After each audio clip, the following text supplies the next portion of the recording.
આજે તો પૂગી હતા આઈસરના શોરૂમ ને આજે બોલી દીધી ગરબામાં ફૂલ બાકાજી ગઈ. જય સોનમાં બધાને, મારું નામ છે જતીન અને તમે જોઈ રહ્યા છો જતું વ્લોગ.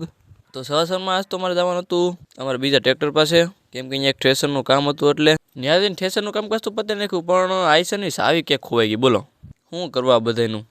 પછી ગોઈતી સાવી તો મળી નહીં એટલે આવું પડ્યું મારા આઈસરના શોરૂમે, કેમ કે ત્યાંથી સાવી લેવી જોઈએ એક નવી. અહીંયા આઈસરના શોરૂમ વાળા ના પડતી કે ભાઈ અત્યારે આઈસરની સાવી કેમ મળે એ કે. તો ઘરે આવે ખબર પડી કે આ તો કોઈને સાવી મળી હતી, અમારા ઘરે દઈ ગયા સાવી. નારે હું કિચન હોતે ને લઈ આવ્યો તો સાવીનું. આ છે કિચન. કેમ છે ભાઈ, એમ તો કિચન આમાં કાંઈ ઘટે નહીં, લાંબુ ભાઈ. હવે સાવી પડશે જ નહીં કોઈ દી. સાવી દેવો વાળીએ એ બપોર પછી બીજું પણ ટ્રેક્ટર આવી ગયું, એને પણ ઘરે મુકાવી દીધું. એમાં આજે છે પેલું નોરતું, એટલે ગામડામાં તો દેશી ગરબી હોય જ, અને ભાઈ એની જેવી મજા આવી નહીં. ઓકે, સિટીવાળા તો પાર્ટી પ્લોટમાં વહી જાય, પણ ગામડાની આની જેવી મજા ન હોય ભાઈ. સાચી આરાધના હાથ છે માની ભાઈ, ગરબી જઈ તો ભાઈ મજા જ નહીં હોય. હાજે સ્ટાર્ટ થઈ ગઈ હતી ગરબી, ધીરે ધીરે બેનો રાસ પણ લેવા માંડી, પછી નાની છોકરીઓ પણ આવી ગઈ, અને પછી એવી આપણી ગેંગ હો.